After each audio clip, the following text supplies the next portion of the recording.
안녕하세요. 스포츠에라입니다.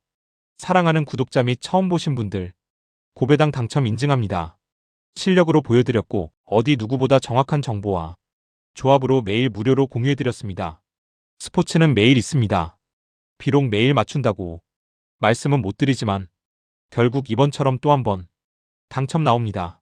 조합은 매일 무료로 공유해드리니 함께 당첨되어 우리은행 같이 갑시다. 첫 번째 경기 FC 안양 대 수원FC 분석 시작해보겠습니다. 안양은 올 시즌 파이널B 1위를 굳히며 승격팀이라는 타이틀을 고려하면 그야말로 성공적인 한 해를 보냈다. 유병훈 감독 체제 아래 조직력과 압박은 시즌 내내 흔들림이 없었고 홈에서는 더욱 빛을 발했다. 잔류를 조기 확정한 뒤 부담이 줄어들면서 오히려 플레이가 가벼워졌고 공격 템포도 한층 빨라졌다. 특히 안양 홈팬들의 응원은 12번째 선수라 불릴 만큼 에너지가 강해 마지막 홈경기 동기부여가 높다.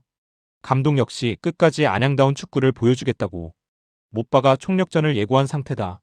비록 순위 경쟁에서는 자유롭지만 파이널B 왕자를 유지하기 위해 승리 의지는 여전히 단단하다. 수원FC는 승강 플레이오프 위기에 몰린 채 절박한 만큼은 리그 최강이라 해도 과언이 아니다. 공격력은 사빅 윌리안 루안의 삼각편대가 리그에서도 손꼽히지만 문제는 시즌 내내 흔들린 수비다. 17패가 말해주듯 경기 후반 집중력 붕괴가 반복돼 이길 수 있는 경기를 잃는 흐름을 끊지 못했다.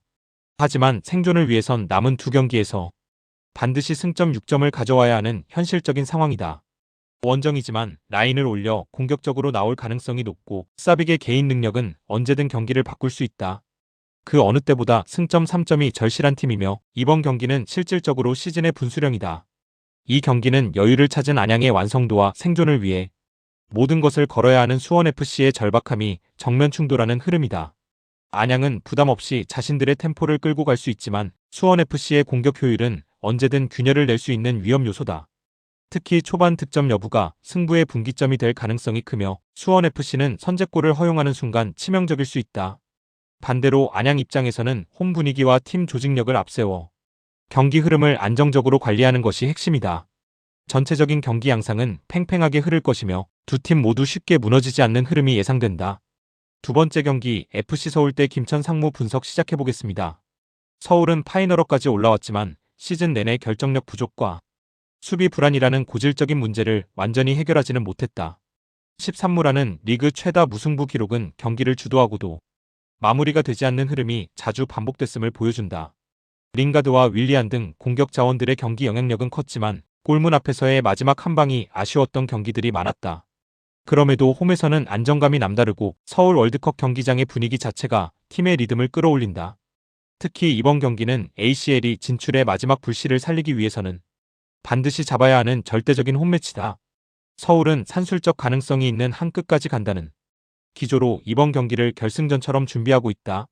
김천은 올 시즌 돌풍의 중심에 있었지만 구기 선수들의 전역 이후 스쿼드가 눈에 띄게 약해지며 흐름이 꺾였다.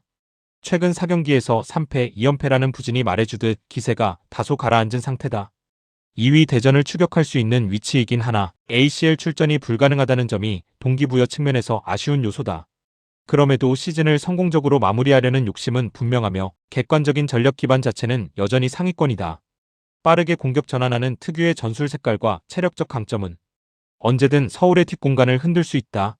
최근 부진을 떨쳐내고 강팀 김천의 이미지를 다시 보여주기 위해서라도 이번 경기에서의 반등 의지가 강하다. 서울은 반드시 이겨야 하는 경기, 김천은 이를 부담은 적지만 보여줘야 하는 경기라는 미묘한 흐름이 있다. 동기부여만 놓고 보면 서울이 앞서지만 오히려 절박함이 경기력을 경직시키는 리스크도 존재한다. 반면 김천은 비교적 자유로운 상태에서 자신들의 템포와 강점을 살릴 확률이 높다. 두 팀 모두 중원 압박과 전환 속도가 빠른 팀이라 경기 초반의 주도권 싸움이 승부의 핵심이 될 것이다. 결국 홈에서 더 많은 변수를 만들어낼 수 있는 쪽, 그리고 안정적인 운영 능력을 가진 쪽이 한 끗 차 승리를 가져갈 가능성이 높다. 세 번째 경기 대전 시티즌 대 강원FC 분석 시작해보겠습니다. 대전은 올 시즌 내내 인상적인 공격 축구를 펼치며 축구특별시의 분위기를 되살려냈다. 17승 10무 9패라는 성적은 구단 역사에서도 손에 꼽힐 만큼 성공적이며 특히 홈에서의 안정감이 매우 강하다. 비록 우승은 놓쳤지만 2위를 확정할 수 있다는 동기부여는 시즌 내 어느 때보다도 크다. 황선홍 감독의 강한 압박 전술과 빠른 템포는 상대가 수세에 몰릴 만큼 위협적이다.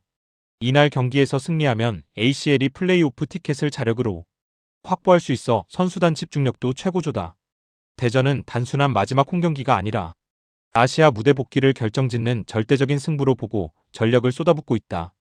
강원은 시즌 목표였던 파이널어 진출에는 성공했지만 상위권과의 격차를 좁히지 못하고 6위에 머물렀다. 정경호 감독의 역습 전술은 터질 때 날카롭지만 수비 집중력 문제로 인해 꾸준함이 부족했던 시즌이었다. 사실상 순위 변동이 어려운 상황에서 동기부여 측면에서는 대전에 크게 밀릴 수밖에 없다.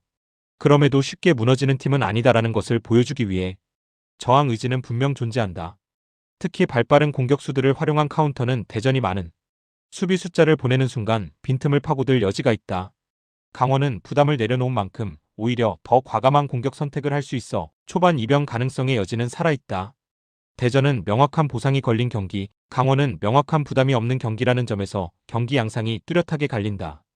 동기부여온 경기력 전술 완성도 세 지표 모두에서 대전이 우위를 점하고 있다. 강원은 저항을 시도하겠지만 경기 후반으로 갈수록 경기 집중력 차이가 점점 드러날 가능성이 크다. 대전은 초반부터 라인을 끌어올려 경기를 장악할 것이며 세트피스나 압박 상황에서 득점 기회가 자주 나올 전망이다. 강원도 한 방은 있지만 이 경기의 흐름을 90분 내내 뒤집기에는 동기부여의 무게가 너무 크게 작용한다. 네 번째 경기 광주FC 대 울산현대 분석 시작해보겠습니다. 광주는 파이널비로 내려왔음에도 시즌 전체적으로 인상적인 경기력을 유지하며 13승을 쌓았다. 이정효 감독 특유의 전진 배치 공격적인 패스 플레이는 어떤 상대를 만나도 주눅들지 않는 광주의 색깔을 잘 보여준다. 특히 홈에서는 템포가 한 단계 더 빨라지고 팬들의 후끈한 응원이 선수들의 에너지를 끌어올린다. 이미 잔류를 확정했기에 부담감에서 완전히 자유로운 상태이며 이날 경기의 목표는 단 하나 울산을 잡는 재미다. 몰락한 챔피언에게 일격을 가하며 시즌을 마무리하겠다는 선수단 내부 동기부여도 분명 존재한다. 광주는 자신들의 템포를 유지하며 공격적으로 나설 가능성이 크고 초반부터 울산을 흔드는 데 집중할 것이다. 울산은 디펜딩 챔피언다운 모습과는 거리가 먼 시즌을 보내며 파이널비까지 추락했다. 11승 11무 14패라는 실망스러운 성적 속에서 경기력 역시 예전의 강인함과 집중력이 실종된 모습이 자주 나왔다. 그럼에도 스쿼드만큼은 여전히 K리그 최고 수준이며 한 경기에서 폭발할 수 있는 선수층이 매우 두텁다. 이날 경기에서 승리하면 잔류를 확정할 수 있기에 울산에게는 이 경기가 사실상 생존 경기와 다름없다. 수원FC의 결과에 따라 마지막 라운드가 지옥문이 될 수 있어 울산은 반드시 승점 3점을 가져와야 한다. 다만 이동경의 이탈은 공격 패턴 다양성에 타격을 주는 악재로 작용할 수 있다. 광주는 부담 없이 자신들의 스타일을 펼칠 수 있어 초반 템포 싸움에서는 오히려 우위를 가져갈 가능성도 있다. 반면 울산은 지면 안 되는 경기라는 심리적 압박이 크지만 절박함은 때로는 집중력을 끌어올리는 동력으로 작용한다. 광주의 패스 템포와 울산의 측면 장악력 사이에서 중원 압박 싸움이 승부의 최대 포인트가 될 것이다. 경기의 흐름이 거칠어지더라도 울산은 개인 능력으로 균열을 만들어낼 선수층이 광주보다 확실히 풍부하다. 광주가 페이스를 끌어올려도 90분 전체 흐름에서는 울산의 절박함이 더 큰 힘으로 나타날 가능성이 높다. 다섯 번째 경기 포항 스틸러스 대 전북현대 분석 시작해보겠습니다. 포항은 시즌 내내 상위권을 유지하며 4위를 지켜냈고 이제는 ACL이 티켓을 확정짓기 위한 마지막 결전만 남아있다. 박태하 감독 체제에서 포항은 중원의 활동량 측면 스피드 유기적인 압박이 살아있는 팀으로 다시 한번 팀 아이덴티티를 굳혔다. 최근 일정에서 체력 부담에 따른 수비 집중력 저하는 있었지만 스틸야드에서는 전혀 다른 팀이 된다. 포항 홈팬들의 열광적인 분위기는 선수들을 한 단계 더 끌어올리는 요소로 매 시즌 결정적인 경기에서 힘을 발휘해왔다. 이 경기를 지기만 하지 않으면 ACL이 진출이 확정되는 만큼 동기부여는 120%이며 시작부터 주도권을 가져오려 할 것이다. 이 경기 하나로 다음 시즌 농사가 결정된다는 각오로 포항은 초반부터 강하게 나올 가능성이 매우 높다. 전북은 이미 조기 우승을 확정짓고 여유로운 위치에서 이번 라운드를 맞이한다. 트리플 스쿼드에 가까운 전력을 자랑하며 시즌 막판까지 압도적인 경기력을 보여주며 왕조의 귀환을 알렸다. 하지만 이번 경기에서는 일부 주전 선수들의 휴식 및 로테이션 가능성을 배제할 수 없다. 그렇다고 전북이 쉽게 물러서는 팀인 것은 아니다. 우승팀으로서 리그 마지막까지 품격을 보여주려는 책임감도 크다. 이동준 문선민 등 측면 자원들의 스피드는 언제든 경기 흐름을 바꿀 수 있는 무기다. 다만 스틸야드 원정은 전북에게도 매번 까다로운 무대였고 이번에도 경기 주도권을 장악하기 쉽지는 않을 전망이다. 이 경기는 필요한 팀과 여유로운 팀의 차이가 가장 뚜렷하게 나타나는 구도다.